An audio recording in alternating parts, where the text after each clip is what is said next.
far has given to us through our headphones. In the lead, number 1 David Thorpe. In second place, the number 8 Kawasaki of David Watson. In third place, the number 10 machine of Andy Nichols. In fourth place, the number 33 machine of beg your pardon, number 33 is Mervyn Anstey. In fifth place, the number 32 machine of Tony Craig, that's a Kawasaki. Mark Banks is following up, followed by Neil Hudson. This is the man who very nearly overcooked it there, both of them taking it very sharp, and we have a confirmation that there Mark Banks was taking 6th place, and number 6 Neil Hudson was losing that, took it equally fast into the bend, and Banks picking his way through. Has he got enough time left in store? We're looking at the timekeepers to see when they're going to give them the 2-lap board. Banks picking his way through slowly as Thorpe goes past our commentary point for the next time round. Hasn't picked up the 2-lap board yet, so has another trip round to go.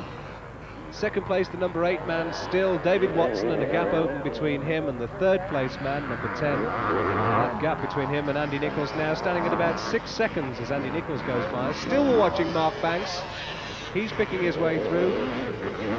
It's a very good result, in fact, for Andy Nichols, who's currently sitting in third place. He's really pulled the stops out in this race, having a lonely third place, but Mervyn Anstey's always there waiting to pounce. Anstey's given us some fantastic. He's in 4th and a 6th so far today. He's now sitting in 4th again.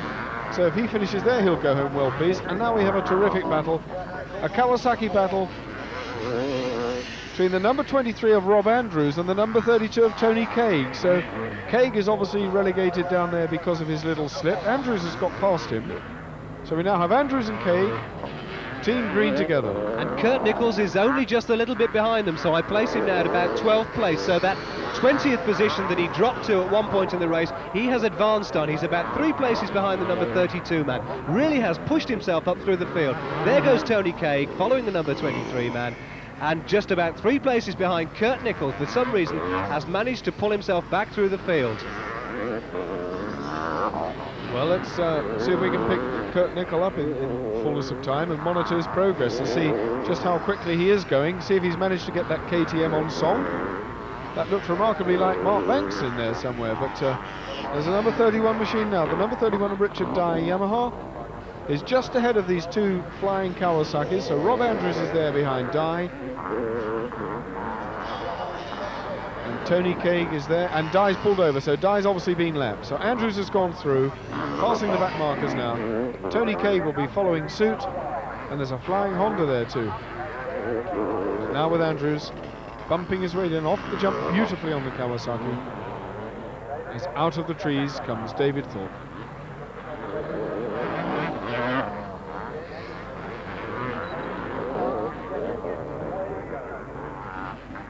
Into the left-hander. Thorpe has all the composure now. He only has to do really what he set about to do in the second leg in Switzerland last week, and that is to ride steadily and finish the race in a steady position. It just so happens that that position is first place today. He has annihilated the opposition with the exception of a battle put up by Kurt Nicholl in the second leg, but David Thorpe has demonstrated his superiority in no uncertain terms. There's the gap between first and second man. Watson having to be satisfied with that, but really the challenge from the number 10 man of Andy Nichols is equally as wide, so I think he can be happy to keep that sort of pace on. We're looking further down the field. Still Mervyn Anstey in 4th place, by the way, as Watson moves on.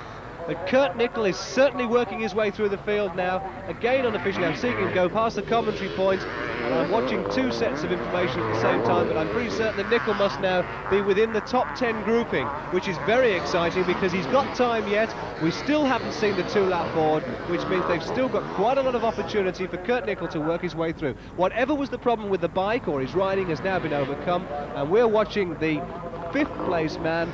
3rd place, I beg your pardon, the number 10 of Andy Nichols still in 3rd place. 4th is Mervyn Anstey, and certainly moved into the top 10 placings now. We've got Kurt Nicholl. Nicholl is breathing down the neck of Mark Banks. He's relegated Hudson. Hudson's gone, dropped considerably behind Nicholl now, but Nicholl is now pushing Banks to the limit. As they came past here, there was a handlebar between them. So Nichols is breathing down Banks' neck. There's going to be a terrific battle for those 3rd, 4th, 5th and 6th places now, because Kurt Nicholl is in the hunt. He's got the scent of blood up his nose, and he's really got the bit between his teeth, if you'll pardon the mixed metaphors. They sounded wonderful, but if that's right, then that makes him 7th at the moment. There's Mervyn Anstey, and it can't be too far behind from Mervyn through number 32, and that must be Tony Craig. Then we've got Mark Banks, and then if you're right, Barry, that puts in 7th position the number 4 man, Kurt Nicholl. Now waiting, quite a long gap. That was the 3rd and 4th placemen we saw go through. And this is Banks, this is the Banks and Nicholl. Nicholl's past Banks. This is the duel we were looking for. Banks had it sideways on, almost threw it away, but Nicholl now is in front of Mark Banks. I don't think he's got enough time to do it, Barry. We've seen the last flag out. I didn't see the 2-lap board at all. I don't know whether it was an omission on their part. We've had a last lap flag, and I think although he's made a last lap dash, he's not going to have enough time to do it. But certainly Kurt Nicholl, the man who powered through so well in the first 2 legs, is now pushing his way in, and it takes him to 6th position. Mark Banks having to be satisfied there with 7th, but I don't think he's left himself enough time. I would put Nicholl in 6th place, as you're right. The number 23 machine of Rob Andrews is in 5th place. Rob Andrews on the Kawasaki in 5th. Nicholl is in 6th. For my money, Nicholl will pass Andrews on this, the last lap, as they go past the 1-lap board. Back with the leader, Dave Thorpe, having taken the 2-lap board, having taken the last lap flag, is now set to taking another 20 points, maximum he could have achieved, and that will take him from 195, your maths is probably as good as mine, 215 points. He's still the leader in the 4th round of the British Motocross Championship. What a remarkable ride here today. We're watching a perfectionist. He was known last season as Mr. 100%, and you know why. David Thorpe now on his last lap. Round the left-hander, you can see how badly that circuit's cut up now. In and out of the bumps goes the big Honda, using all the suspension travel. Past the post, which nearly brought him to grief, locked up the back wheel again. Watson still in 2nd place. A very good ride from David Watson. Alec Wright should rub his hands. That's a good performance from Team Green.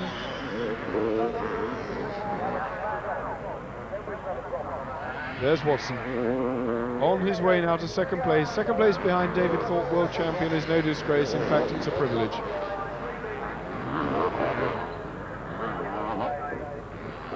So this is what people came to see, the world champion in fine form, and he's given them a very good demonstration. Here's the man slowly, casually past with a wheelie to accept the frantic waving of the checkered flag. King David he is. King David he moves on the 4th round of the British Championships with maximum points, 60 going onto his total. And of course those congratulations that have been coming to him and the autograph hunting is all as a result of winning the World Championship. And let's add to the congratulations, Dave. Well done, a job well done. I think everybody really would have willed you across there if you'd have had anything go wrong with the machine. I think you'd have got across by the support you had from Britain. Were you impressed by the way everybody supported you? Well, yeah, obviously if people do come and support you, it helps a lot, not only from a personal point of view, but it really sort of lifts you in general, you know, seeing lots of English people about. Well, certainly the support has been very strong, and everybody wanted you to win the championship. It should have been yours 12 months ago. Did you feel you had to work extra hard this year to make sure you got it? Well, I think Andre made it extra hard in the fact that he fought me every inch of the way, and it's very difficult to compete against someone who has exactly the same equipment, and at the end of the day, when it's like that, it's just down to your own ability to try and beat someone else. So I think that made it a little bit harder. The fact you were both riding for Honda, did you look on each other as teammates, or was it individuals fighting for position? No, we were individuals, although we both raced for Honda. Like, Andre set up his team Malherbe and I am Team Thorpe, and Honda only pay us to win, they don't pay us to finish second, so it was very much a solo effort. Does it get nasty at any time? No, I wouldn't say nasty. I think there's a lot of gamesmanship that goes on and maybe a few knocks and bangs, but I think that's to be expected in professional racing. You went into the final round with sufficient points to know that you could take it, not easy, but you could plan a more tactical final round. Did you deliberately do that? No, not in the first race. I went there with one intention, and one intention only, was to win the first race, because I didn't want to leave it to chance for the second race and risk maybe crashing and ruining our World Championship. So after the first race, the second race I rode a tactical race for the last 20 minutes. Did you really feel that you had to show them as well that you could be a world champion, winning the first one? Yeah, I wanted to be a winning world champion. I didn't want to be a person who just consistent all the time. I wanted to win races as well. And at the end of the day, I think it probably worked out right for us in the fact that I could cruise around in the second race, and sixth was enough. 40 minutes plus 2 is a heck of a long time. Did it seem like an eternity? Yeah, it did. The last 10 minutes seemed to last forever. My dad kept putting out on the board like every sort of 7, 5, 3 minutes to go, and because that made it even longer. Knowing how much time was ahead? Yeah, that's right, and plus the fact in Switzerland the conditions were very bad, and in those sort of conditions anything can happen. You could have a stone just catch the chain and whip the chain off. There's so many things that can happen, and so many things that were going through my brain at that particular time. Were you aware of what position you were in, or was it the clock you were watching more than anything else? No, I knew I was in 6th place, and well, anybody who caught me up in the second race, I just waved them through because I didn't want to fight. I just wanted to let everybody by and just get the 1 point I needed. So I was fortunate that the 5th man was a long way in front and the 7th man was a long way behind me, so I could ride a lonely race. What did it feel like when you went across? It was just relief, really, that it was all finally over for a year and I could finally relax. Well, again, the congratulations on that, but you come to the British Championship leading that, and there's almost a suggestion that perhaps you don't have to try so hard now. You're world champion, why try with the British? Do you go along with that? No, because I ride best when I try. If I don't try, I look terrible, I feel terrible, and I get myself into more trouble. So whenever I compete, I always compete to do my best, and today was no exception, really. You never went out first straight away. You picked your way through the pack from 5th, 6th, 7th place. Did you do that deliberately? Well, no, I'd have liked to hit the front straight away from the start because there were a lot of stones around today and it was very difficult to follow someone. But I didn't quite make the start, so seeing I was 4th or 5th, I just took my time and slowly come through. What about Kurt Nickel? Did he give you a run for your money today? Yeah, especially in the second race, Kurt rode really well. And I think he's riding a lot more aggressive now, so that he's trying to win the championship as well as I am. So hopefully the last 2 rounds should be good rounds. Could you afford to relax at all today? Not really. I rode the first race maybe a little bit too slow, but the second and third races I was trying as if it was a Grand Prix. That's the British 4th round now over, and you're still well ahead with 100% yet again, 60 points. How do you prepare now for the next round? Can you afford to put your feet up at all? No, I'd like to. I think if I win the next round, I think maybe I've won it if Kurt has seconds. So I'm going to go there and try to win. I like the track there. It's a very nice track, very natural. Normally it's good conditions, weather permitting. So hopefully we should have a good day. Now there's been some question about you taking part in the donations. Is that happening now? Oh yeah, I'm most certainly racing next week in Germany, and me, Kurt and Rob Andrews will be hoping to pull off a good result. It's a very fast track, not unlike Newbury, very fast, but not quite as bumpy as this and not so many stones. So hopefully we should have a good day. You were wondering whether it was worth going over there if there couldn't be a full team. You're relieved there is one now? Yeah, well, you know, it's all politics. I felt that we were just involved in a vicious circle really with the MCA and the ACU. They've obviously been rowing all year about one thing or another, and I felt that we were suffering, and I couldn't see the point of going there with no chance at all. It was wasting the ACU's money and our time and effort.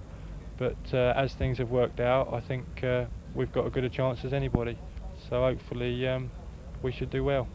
2 rounds of the British Championship to go. What happens then? There was rumour earlier on in the season that you were likely to cancel some of the things you'd planned, put your feet up. Is that true? No, I shall rest, but Honda have asked me to do the Japan Grand Prix in October, so there's a possibility I might race in October. But other than that, I'm going to rest up and start preparing for next year. So, discussion about stadiums, has that gone out now then?